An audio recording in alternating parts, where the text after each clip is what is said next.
สวัสดีค่ะยินดีต้อนรับท่านผู้ชมทุกท่านเข้าสู่รายการเบิงแล้วรวย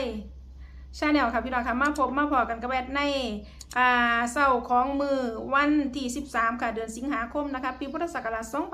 2569นะคะพี่น้องค่ะวันนี้ค่ะไอ้ภาพพี่น้องมาเล่าสุขุสุขคนนะคะมาติดตามรับชมรับฟังแนวทางรับฟังโขงพี่น้องค่ะสำหรับคลิปนี้นะคะมื้อนี้เล่าเอาน้อยโดยเฉพาะนะคะน้อยอย่างเดียวนะคะแต่ว่าถ้าพี่น้องอยากเอาไปคามโค้งน้ำก็ได้นะคะพี่น้องค่ะพี่น้องมาเบิ่งนะคะแนวทางรับฟังโค้งว่าเราเขาอ่านได้แน่นะคะพี่น้องค่ะเริ่มตั้งแต่วิ่งเลยแหละค่ะวิ่งเขาทั้ง2ตัวทั้งหาทั้ง2บัดนี้พี่น้องค่ะเขาจับคู่เด้อพี่น้องเด้อจับคู่นะคะพิเศษบน68นะคะพี่น้องคะพิเศษบน68แล้วก็เขาปกติบน62เขา VIP นี่เขาทั้ง3ตัวทั้ง2ตัวนะคะ256แล้วก็52พี่น้องคะคักอีหลีพี่น้องคะมื้อนี้นะคะรับฟังโขงเรามีแนวทางมาฝากแล้วมื้อนี้น้อยอย่างเดียวพี่น้องคะน้อยอย่างเดียวแต่ว่าพี่น้องอยากเอาไปคามโค้งน้ำกับบ่ได้ว่านะคะน้อยอย่างเดียวมีอย่างไหนแน่เขาน้อยอย่างเดียวก็มีพิเศษปกติ VIP 3หน่อยเด้อพี่น้องเด้อ3หน่อยวันนี้นะคะพี่น้องคะเอาแนวทางของรับฟังโค้งค่ะ5น้อยค่ะสิได้ว่าเป็นตัวใดพี่น้องมาติดตามรับชมรับฟังคลิปนี้พร้อมๆกันค่ะสวัสดีนะคะสวัสดีครับจ้าอาจารย์มื้อนี้น้อยมื้อนี้ก็สิเอาไปข้ามโขงเลยก็ได้ครับค่ะก็เน้นๆก็ไปทางน้อยครับจ้าวิ่ง8ครับวิ่ง8ค่ะล่อง2ครับล่อง2ค่ะจับปูมี82ค่ะ81ค่ะ85ค่ะ86ค่ะ20ค่ะ24ค่ะ25ค่ะโตกัน88กัน88ค่ะ22ค่ะ3โต382ค่ะ682ค่ะ568ค่ะ220ค่ะตัวเน้นก็เน้นให้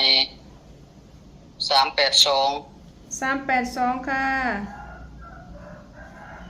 568ค่ะ2ตัวเน้นให้68ค่ะ25ค่ะ82ค่ะ2ตัวเน้นให้3คู่ครับค่ะอาจารย์FC ชวนหลายคนอยู่เขาจะโทรมาอาจารย์เน้นให้แน่ค่ะเมื่อวานนี้ก็แตกถล่มทลายเลยเนาะน้อยแม่นอัน FC ทางช่องเพิ่นก็ได้ให้ค่าประกาศอาจารย์อยู่ที่2-3คนเพิ่นไลฟ์อันมาให้เบิ่งอยู่ครับจ้าขอบใจ FC หลายเด้อครับให้ค่าประกาศค่ะอาจารย์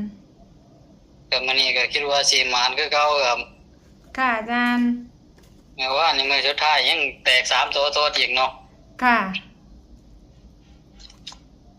โอ้ค่ะขนาดนี้เนาะอาจารย์คะนั่นครับ2มื้อติดได้แตก3รอบน้อยเนาะค่ะแต่เมื่อวานนี้ทั้งแตก3รอบทั้งแตก3ตัวโอ้เมื่อวานนี่3ตัวพร้อมบ่อาจารย์แม่นครับ3ตัวต้นโอ้ค่ะอาจารย์มื้อนี้ก็ขอให้มา3ตัวอีกคือเก่าครับจ้าอาจารย์แต่มันแตก3ตัวต้นนี่มันคือ FC มันก็คือสิได้หลายอยู่นะถ้ามันแตก3ตัวต้นเนาะค่ะอาจารย์ค่ะส่วนหลายเขาเจ้าก็ซื้อไปแบบ6กลับนะจ้าคนเขาเจ้าเล่นแบบ6กลับเงินตัวละ3-4 บาทแบบนี้ค่ะอาจารย์มันก็บ่หมดหลายค่ะก็คิดว่าสิหมานอยู่หรอกมันเองอันนี้ค่ะผมก็คิดว่ามันสิเมื่อวานนี่ว่ามันสิลดเมื่อวานนี่ก็มันก็ยังบ่ลดครับแต่ว่าโอ้มาดีอีหลีน้อยเนาะอาจารย์แม่นครับค่ะสังเกตเบิ่งเข้ามาตลอดนะตั้งแต่ลงมาคือเข้าทุกมื้อเลยแหละค่ะตั้งแต่ลงน้อยมา แม่นค่ะอาจารย์ได้เฮ็ดทุกมื้อเนาะอาจารย์เนาะ มันครับมื้อนี้ก็ให้ FC อันหนักๆคือเก่าครับ ค่ะ เพราะว่า FC ผู้ที่เพิ่นเล่นประจำเพิ่นก็ได้ทุกมื้อครับ ค่ะอาจารย์ FT ผู้นั้นเพิ่นตั้งแต่เฮ็ดหาน้อยมาเพิ่นก็ได้ทุกมื้อเพิ่นโอนเงินมาให้ผมมื้อละพันเพิ่น โอ้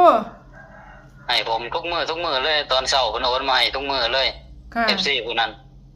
ก็ขอบใจเพิ่นหลายๆครับ FC ผู้ที่เพิ่นเนี่ยเล่นเลขอันวิ่งอยู่บ่ที่เพิ่นได้วิ่งดีๆนี่บ่อาจารย์ ครับมันมีอยู่3คนโน้นครับที่ว่าเอาไปวิ่งประจำ มี3คนติค่ะ แม่นครับ3คนที่ว่ามักวิ่ง บางวินแล้วเพิ่นก็เข้าตัวจอพร้อมที่บางเที่ยเนาะก็เข้าได้3ตัวพร้อม แม่นครับ ค่ะอาจารย์ โอ้ยแต่สะออนเนาะค่ะอาจารย์ แม่นครับผู้เพิ่นมีทุนหลายเนาะเพิ่นเล่นแต่คือเฮาถ้าสมมุติว่าเล่นคือสมมุติว่าซื้อเลขตัวเดียวไปเนาะมันก็เฮาก็วิ่งเฮาก็บ่เอาแล้วตัวนั้นเพราะว่ามันมีอยู่แล้วเนาะ ค่ะ ถ้าสมมุติว่าแต่ว่าคือเพิ่นซื้อไปเลยคือสมมุติว่าถูกก็คือ3เด้ง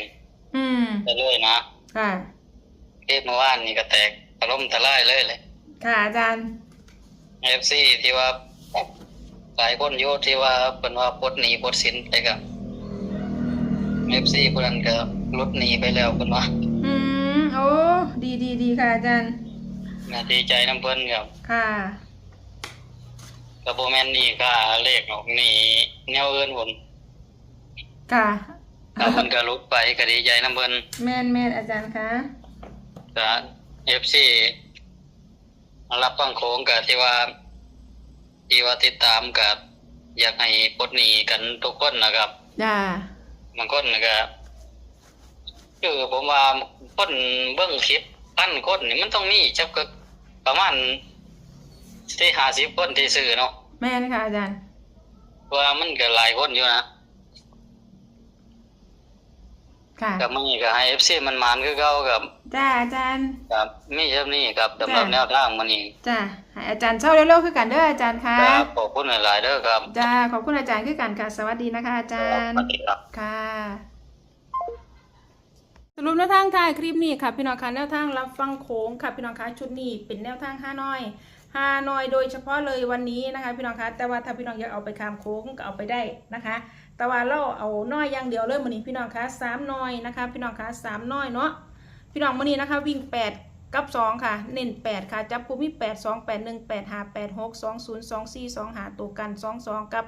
88นะคะ3ตัว3 8 2 6 8 2 5 6 8 2 2 0เน้นๆมื้อนี้นะคะ8 2 8 6 2 5 3 8 2 5 6 8พี่น้องมาเบิ่งแนวทางรับฟังโค้งเมื่อวานนี้พี่น้องคะโอ้โหพี่น้องเริ่มตั้งแต่เลขวิ่งเลยนะคะวิ่งกับเขาทั้งหาทั้งสองบัดนี้นะคะพี่น้องคะจับคู่นะคะเขาตัวใดแน่นะคะพี่น้องมาเบิ่งนะคะเขาพิเศษบน68นะคะแล้วก็เขาปกติบน62นะคะ VIP นี่3ตัว256แล้วก็52นะคะพี่น้องคะมื้อวานนี่โอ้โหรัวๆเลยนะคะพี่น้องแคปหน้าจอเด้อพี่น้องเด้อพี่น้องคะก็มีประมาณนี้เนาะค่ะเนาะสำหรับแนวทางรับฟังโค้งนะคะ5น้อยค่ะพี่น้องคะอย่าลืมนะคะนำไปพิจารณาเบิ่งนะคะพี่น้องคะทางช่องนำเสนอเพื่อเป็นแนวทางคือเก่าค่ะพี่น้องคะโปรดใช้วิจารณญาณในการรับชมรับฟังนะคะขอขอบคุณพี่น้องค่ะสำหรับการรับชมรับฟังนะคะขอขอบคุณสำหรับข้อมูลในคลิปนี้นะคะขอบคุณแนวทางรับฟังโขงค่ะสำหรับพี่น้องท่านใดที่เขามาเห็นคลิปนี้เป็นเทื่อแรกค่ะพี่น้องคะถ้าไม่อยากสิพลาดกับแนวทาง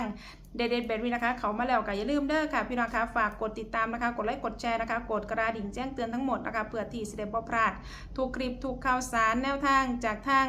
รายการเนาะค่ะพี่น้องคะเอาพี่น้องสำหรับคลิปนี้นะคะแนวทางรับฟังโขงนะคะ5น้อยนะคะมื้อนี้ก็มีเพียงซ้ำนี่ค่ะพี่น้องแอกสิได้ขอตัวลาพี่น้องมาทำสุขุสุขนไปก่อนเด้อค่ะพี่น้องคะเอาไว้พอกันใหม่ก็ไว้ในคลิปหน้านะคะพี่น้องคะสำหรับคลิปนี้สวัสดีค่ะ